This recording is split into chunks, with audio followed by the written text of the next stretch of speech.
សួស្តីអ្នកទាំងអស់គ្នាសូមស្វាគមន៍ត្រឡប់មកកាន់ Channel របស់ខ្ញុំវិញខ្ញុំរីករាយណាស់ដែលបានឃើញអ្នកទាំងអស់គ្នាត្រឡប់មកវិញថ្ងៃនេះសម្រាប់ការអាន Picard ថ្មីមួយខ្ញុំសង្ឃឹមថាអ្នកទាំងអស់គ្នាកំពុងធ្វើបានល្អនិងកំពុងមានថ្ងៃដ៏អស្ចារ្យការអានថ្ងៃនេះយើងនឹងមើលអំពីអ្វីមួយដែលកំពុងតែខិតមករកអ្នកយ៉ាងលឿននេះគឺជាអ្វីមួយដែលកំពុងកើតឡើងពិតប្រាកដនៅក្នុងជីវិតរបស់អ្នកនៅពេលដែលការអាននេះបានមកដល់អ្នកហើយវាជាអ្វីមួយដែលកំពុងធ្វើដំណើរមករកអ្នកយ៉ាងលឿនដោយធម្មតាយើងមាន3កញ្ចប់ឲ្យជ្រើសរើសមានកាតលេខ1កាតលេខ2និងកាតលេខ3សូមជ្រើសរើសកញ្ចប់ណាមួយដែលអ្នកមានអារម្មណ៍ទាក់ទាញបំផុតហើយបន្ទាប់មកអ្នកអាចរំលងទៅកាន់ពេលវេលានៅក្នុងប្រអប់ពិពណ៌នាហើយខ្ញុំនឹងជួបអ្នកនៅក្នុងការអានរបស់អ្នកសួស្តីអ្នកដ៏ស្រស់ស្អាតលេខ1ប្រសិនបើអ្នកមានអារម្មណ៍ទាក់ទាញទៅកាន់កញ្ចប់នេះនោះវាគឺជាការអាននិងសារសម្រាប់អ្នកថ្ងៃនេះដែលនិយាយអំពីអ្វីមួយដែលកំពុងតែខិតមករកអ្នកសម្រាប់កញ្ចប់លេខ1ថ្ងៃនេះអ្នកបានជ្រើសការទី1ដែលជាជំហានទី1ហើយអ្នកក៏មានគ្រឿងពាក់ជាទូរស័ព្ទពណ៌ក្រហមផងដែរសូមស្វាគមន៍មកកាន់ការអានរបស់អ្នកកាតលេខ1ឥឡូវយើងចូលទៅក្នុងសាររបស់អ្នកហើយមើលថាតើអ្វីកំពុងខិតមករកអ្នកយ៉ាងលឿនក្នុងអំឡុងពេលនេះនៃជីវិតរបស់អ្នកភ្លាមនេះខ្ញុំកំពុងស្ដាប់ពីវិញ្ញាណថាសារនេះមានភាពបន្ទាន់សម្រាប់អ្នកហើយវាសំខាន់ណាស់ព្រោះវាជាអ្វីមួយដែលអ្នកត្រូវស្ដាប់ក្នុងអំឡុងពេលនេះនៃជីវិតរបស់អ្នកខ្ញុំកំពុងស្ដាប់ថាមានការរួតផុតមួយកំពុងមករកកាតលេខ1ខ្ញុំកំពុងទទួលបានសារថាអ្នកកំពុងទទួលបានឱកាសមួយដើម្បីបន្តជីវិតរបស់អ្នកឡើងវិញក្នុងវិធីមួយឬពេលនេះជាឱកាសមួយដែលជួយឲ្យអ្នកចាប់ផ្ដើមថ្មីវាជួយឲ្យអ្នកចាប់ផ្ដើមឡើងវិញដូចជាការបន្តជីវិតថ្មីខ្ញុំកំពុងស្ដាប់អំពីការបន្តជីវិតរបស់អ្នកឡើងវិញដូច្នេះសារនេះមានភាពបន្ទាន់សម្រាប់អ្នកឥឡូវមើលថាតើអ្វីកំពុងខិតមករកអ្នកយ៉ាងលឿនកាត Eight of Swordsមើលទៅដូចជាគុកពិតជាមានការរត់ផុតមួយមានសេរីភាពមួយសម្រាប់អ្នកជាច្រើនវាអាចជាសេរីភាពផ្លូវចិត្តផងដែរប្រសិនបើអ្នកធ្លាប់មានអារម្មណ៍ថាខ្លួនឯងជាប់នៅក្នុងគំនិតគិតច្រើនពេកឬគំរូគំនិតដែលកំណត់ខ្លួនឯងមានអ្វីមួយដែលធ្វើឲ្យអ្នកមានអារម្មណ៍ដូចជាត្រូវបានចាប់ឃុំឬជាប់គាំងប្រហែលវាជាបរិយាកាសរបស់អ្នកផងដែរប៉ុន្តែប្រសិនបើអ្នកមានអារម្មណ៍ថាខ្វះសេរីភាពឬខ្វះស្ទើរដៅជន់ជីវិតវាហាក់ដូចជាមានថាមពលមួយដែលយើងដឹងថាសេរីភាពមានស្រាប់ប៉ុន្តែប្រហែលយើងមិនអាចមើលឃើញវាឬយើងដឹងថាមានផ្លូវចេញប៉ុន្តែវាធ្វើឲ្យខកចិត្តព្រោះយើងមិនអាចសង្កេតឃើញវាការរួចផុតរបស់អ្នកកំពុងខិតមកហើយវាកំពុងមករកអ្នកយ៉ាងលឿនវិញ្ញាណចង់ឲ្យអ្នកដឹងថាមានផ្លូវរួចសម្រាប់អ្នក Ace of Cups ការបត់ថ្មីការផ្ដល់ជូនថ្មីឱកាសថ្មីដែលនឹងជួយអ្នកចាប់ផ្ដើមឡើងវិញនេះជាផ្លូវទៅកាន់សេរីភាពរបស់អ្នកម្ដងទៀត Seven of Wands វាអនុញ្ញាតឲ្យអ្នកកាត់ខ្សែទំនាក់ទំនងក្នុងជីវិតរបស់អ្នកខ្ញុំឃើញឱកាសមួយដែលអនុញ្ញាតឲ្យអ្នកកាត់ចេញអ្វីមួយដែលមិនសមនឹងអ្នកទៀតឬអ្វីមួយដែលធ្វើឲ្យអ្នកមានអារម្មណ៍ថាត្រូវបានកំណត់ឬពុលវាអាចជាទំនាក់ទំនងការងារស្ថានភាពជីវិតឬស្ថានភាពរស់នៅប៉ុន្តែអ្វីដែលកំពុងមករកអ្នកយ៉ាងលឿនគឺឱកាសមួយដើម្បីបន្តស្ថានភាពជីវិតនិងជីវិតរបស់អ្នកឡើងវិញប្រសិនបើអ្នកមានអារម្មណ៍ថាជាប់ក្នុងការងារដែលកំណត់សក្តានុពលរបស់អ្នកឬបរិយាកាសដែលមានការកំណត់ឬក៏កំពុងជាប់ក្នុងស្ថានភាពរស់នៅដែលមិនបានចាញ់ទៅណាវាហាក់ដូចជាមានថាមពលមួយដែលយើងដឹងថាសេរីភាពមានស្រាប់ប៉ុន្តែប្រហែលយើងមិនអាចមើលឃើញវាឬយើងដឹងថាមានផ្លូវចេញប៉ុន្តែវាធ្វើឲ្យខកចិត្តព្រោះយើងមិនអាចសង្កេតឃើញវាការរួចផុតរបស់អ្នកកំពុងខាត់មកហើយវាកំពុងមករកអ្នកយ៉ាងលឿនវិញ្ញាណចង់ឲ្យអ្នកដឹងថាមានផ្លូវរួចសម្រាប់អ្នក Ace of Cups ការបើកថ្មីការផ្ដល់ជូនថ្មីឱកាសថ្មីដែលនឹងជួយអ្នកចាប់ផ្ដើមឡើងវិញនេះជាផ្លូវទៅកាន់សេរីភាពរបស់អ្នកម្ដងទៀត Seven of Wands វាអនុញ្ញាតឲ្យអ្នកកាត់ខ្សែទំនាក់ទំនងក្នុងជីវិតរបស់អ្នកខ្ញុំឃើញឱកាសមួយដែលអនុញ្ញាតឲ្យអ្នកកាត់ចេញអ្វីមួយដែលមិនសមនឹងអ្នកទៀតឬអ្វីមួយដែលធ្វើឲ្យអ្នកមានអារម្មណ៍ថាត្រូវបានកំណត់ឬពុលវាអាចជាទំនាក់ទំនងការងារស្ថានភាពជីវិតឬស្ថានភាពរស់នៅប៉ុន្តែអ្វីដែលកំពុងមករកអ្នកយ៉ាងលឿនគឺឱកាសមួយដើម្បីបន្តស្ថានភាពជីវិតនិងជីវិតរបស់អ្នកឡើងវិញប្រសិនបើអ្នកមានអារម្មណ៍ថាជាប់ក្នុងការងារដែលកំណត់សក្តានុពលរបស់អ្នកឬបរិយាកាសដែលមានការកំណត់ ឬក៏កំពុងជាប់ក្នុងស្ថានភាពរស់នៅដែលមិនបានចាញ់ទៅណាវាហាក់ដូចជាមានធម៌ពលមួយដែលយើងដឹងថាសេរីភាពមានស្រាប់ប៉ុន្តែប្រហែលយើងមិនអាចមើលឃើញវាឬយើងដឹងថាមានផ្លូវចាញ់ប៉ុន្តែវាធ្វើឲ្យខកចិត្តព្រោះយើងមិនអាចសង្កេតឃើញវារស់នៅដែលពុលឬទំនាក់ទំនងដែលមិនអនុញ្ញាតឲ្យអ្នករីកចម្រើនឱកាសថ្មីនេះនឹងជួយអ្នកកាត់ចេញវានិងរួចផុត The Sun និង Ten of Cups វាជាកាតដ៏ស្រស់ស្អាតណាស់មើលថាវានាំអ្នកទៅកាន់សុភមង្គលនិងការចាប់ផ្ដើមថ្មីខ្ញុំឃើញការចាប់ផ្ដើមថ្មីដែលពោរពេញដោយសុភមង្គលសម្រាប់អ្នកខ្ញុំមានអារម្មណ៍ថាអ្នកធ្លាប់ស្ថិតនៅក្នុងស្ថានភាពកំណត់និងតឹងរ៉ឹងហើយប្រហែលអ្នកមិនទាន់ដឹងថាបរិយាកាសបច្ចុប្បន្ននេះកំពុងកំណត់អ្នកប៉ុណ្ណារហូតដល់អ្នកចេញពីវានេះជារឿងធម្មតាជាមួយស្ថានភាពពុលព្រោះយើងមិនសង្កេតឃើញថាវាពុលប៉ុណ្ណាទេរហូតដល់យើងចេញពីវាហើយឥឡូវនេះអ្នកកំពុងធ្វើវាខ្ញុំឃើញការរឹតបន្តឹងជាច្រើនប៉ុន្តែពេលដែលទ្វារមួយបើកអ្នកនឹងមិនចង់ត្រឡប់ទៅក្នុងគុកនោះវិញទេដូច្នេះមានឱកាសមួយដើម្បីបន្តជីវិតរបស់អ្នកនិងកាត់ចេញអ្វីដែលមិនសមនឹងអ្នកទៀតហើយអ្នកនឹងឃើញថាការសម្រេចចិត្តនេះមានផលវិជ្ជមានប៉ុណ្ណាព្រោះបន្ទាប់ពីនេះមាន The Sun និង Ten of Cups ខ្ញុំទើបតែយកកាតមួយហើយមានពាក្យថាមហិច្ឆតាដូច្នេះឱកាសនេះហាក់ដូចជាត្រូវបានផ្ញើមកអ្នកដោយវិញ្ញាណឬប្រភពយើងក៏មានការចាប់ផ្ដើមថ្មីនិង miracle មានការចាប់ផ្ដើមថ្មីមួយកំពុងមករកអ្នកយ៉ាងលឿនខ្ញុំកំពុងស្ដាប់ថាឥឡូវនេះគ្មានអ្វីអាចរារាំងអ្នកបានទៀតទេមានអ្វីមួយអំពីបរិយាកាសរបស់អ្នកដែលធ្វើឲ្យអ្នកមានអារម្មណ៍ទួយនិងអសុវត្ថិភាពហើយនៅក្នុងចិត្តជ្រៅអ្នកដឹងថាអ្នកមិនទាន់ឈានដល់សក្តានុពលពេញលេញរបស់អ្នកប្រហែលនោះហើយជាអ្វីដែលធ្វើឲ្យអ្នកមានអារម្មណ៍ខកចិត្តព្រោះអ្នកដឹងថាអ្នកអាចទៅបានឆ្ងាយប៉ុន្តែអ្នកមានអារម្មណ៍ថាមនុស្សមិនស្គាល់សក្តានុពលរបស់អ្នកឬមិនទទួលស្គាល់គំនិតរបស់អ្នក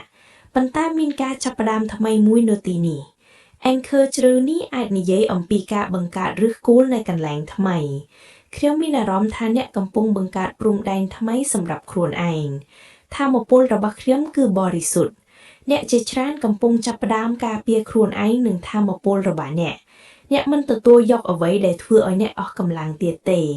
អ្នកកំពុងកាត់ចេញអ្វីដែលធ្វើឲ្យអ្នកមិនអាចឈានដល់សក្តានុពលខ្ពស់បំផុត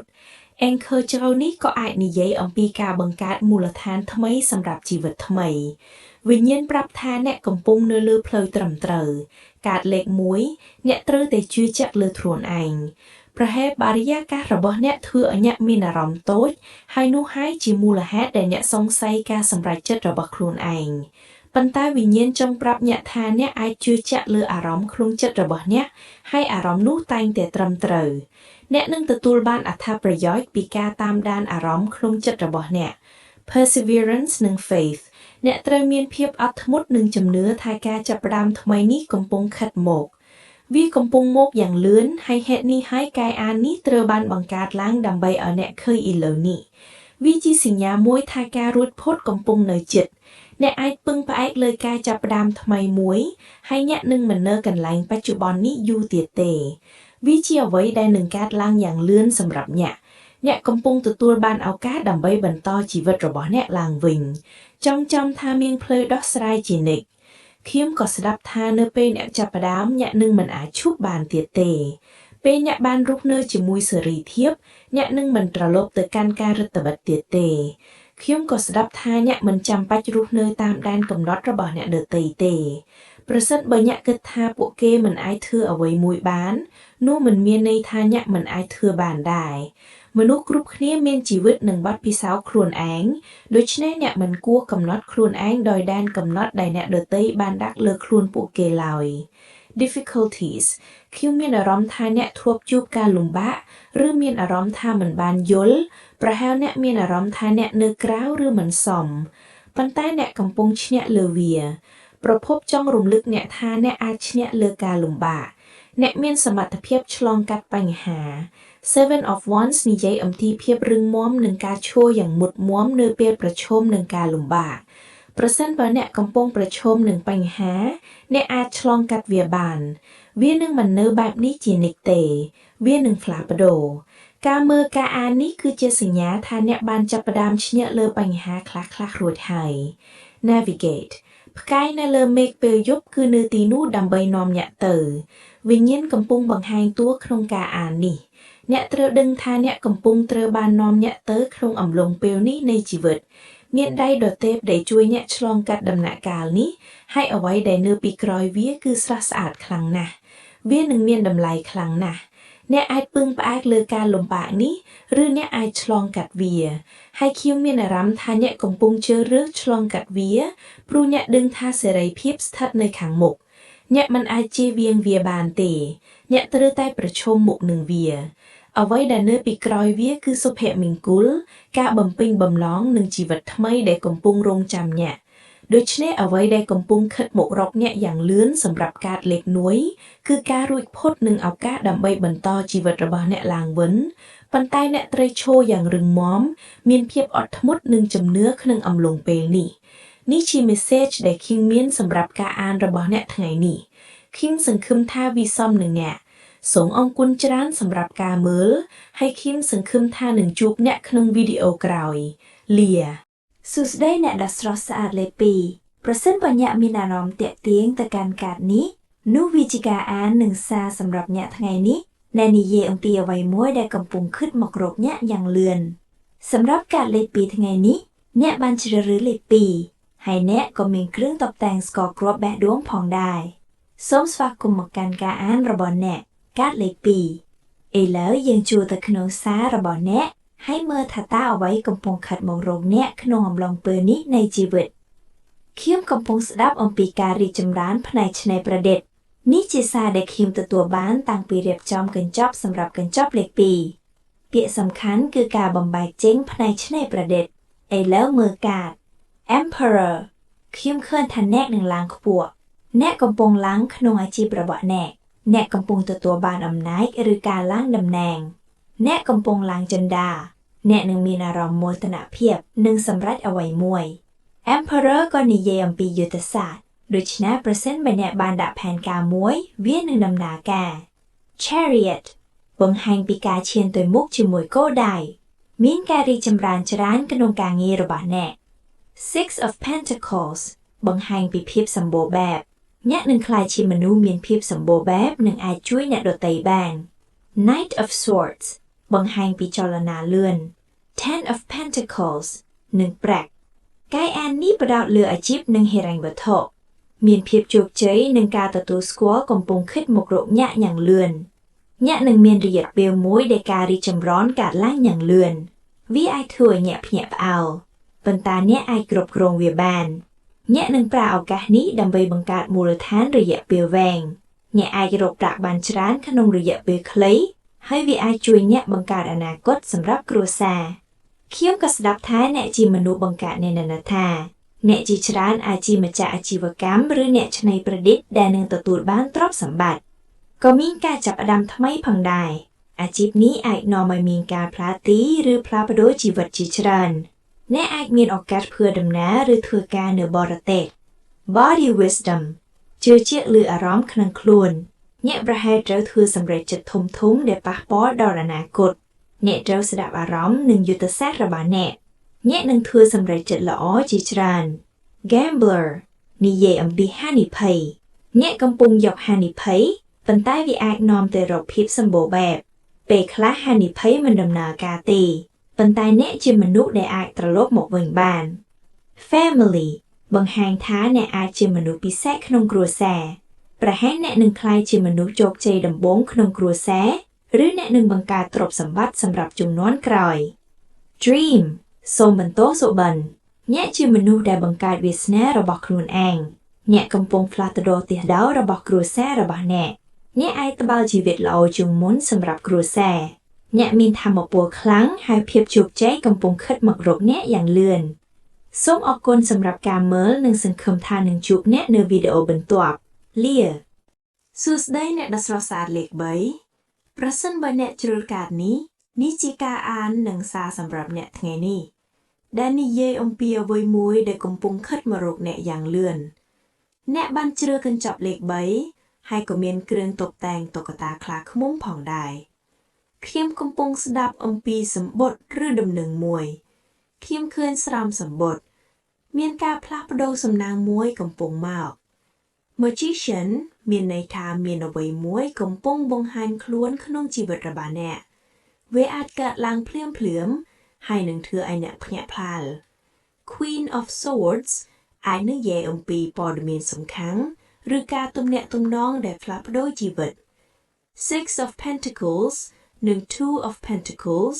បង្ហាញថាអ្នកកំពុងស្ថិតនៅក្នុងដំណាក់កាលផ្លាស់ប្ដូរប្រហែលអ្នកកំពុងរងចាំការឆ្លើយតបមួយអ្នកអាចមានអារម្មណ៍ថាជីវិតមិនទាន់ច្បាស់ព្រោះអ្នកទៅរងចាំពាក្យយល់ព្រមមួយប៉ុន្តែខ្ញុំមានអារម្មណ៍ថាវានឹងដំណើរការអ្នកនឹងទទួលបានការយល់ព្រមសម្រាប់ឱកាសមួយដែលនឹងផ្លាស់ប្ដូរជីវិតរបស់អ្នក Stand still បង្ហាញថាអ្នកអាចមានអារម្មណ៍ថាត្រូវរងចាំប៉ុន្តែសូមអត់ធ្មត់វានឹងដំណើរការសម្រាប់អ្នក Follow the inner drive បន្តធ្វើអ្វីដែលអ្នកអាចធ្វើបានពីខាងអ្នកកុំបញ្ឈប់អ្នកមានថាមពលនិងបំណងប្រាថ្នាខ្លាំងក្នុងការរីកចម្រើន Storyteller វានឹងក្លាយជារឿងមួយដែលអ្នកនឹងនិយាយប្រាប់អ្នកដទៃនៅថ្ងៃមួយប្រហែលឥឡូវអ្នកមានអារម្មណ៍តានតឹងប៉ុន្តែមួយថ្ងៃអ្នកនឹងមើលត្រឡប់មកវិញហើយឃើញថាវាដំណើរការល្អណាស់ Balance និង Grounding សូមរក្សាតុល្យភាពនិងធ្វើឲ្យខ្លួនឯងស្ងប់អ្វីៗកំពុងកើតឡើងតាមពេលវេលាត្រឹមត្រូវសម្រាប់អ្នក Power within stars ថាមពលក្នុងផ្កាយគឺថាមពលក្នុងខ្លួនអ្នកមានថាមពលក្នុងការបង្កើតអ្វីៗក្នុងជីវិត Magician បង្ហាញថាអ្នកកំពុងស្ថិតនៅក្នុងថាមពលបង្កើតអ្នកកំពុងទាក់ទាញឱកាសនិងមនុស្សត្រឹមត្រូវមករកអ្នក Control អ្នកកំពុងយកការគ្រប់គ្រងជីវិតរបស់អ្នកវិញកុំរងចាំដើម្បីដាំគ្រាប់ពូជដាំវាហើយអនុញ្ញាតឲ្យវាលូតលាស់ការអត់ធ្មត់គឺសំខាន់เพราะពេលខ្លះយើងត្រូវរងចាំឲ្យអ្វីៗស្របគ្នាប៉ុន្តែសូមធ្វើអ្វីដែលអ្នកអាចធ្វើបាននេះជាសារសម្រាប់អ្នកថ្ងៃនេះខ្ញុំសង្ឃឹមថាវាសមនឹងអ្នកសូមអរគុណច្រើនសម្រាប់ការមើលហើយសង្ឃឹមថានឹងជួបអ្នកនៅវីដេអូបន្ទាប់លា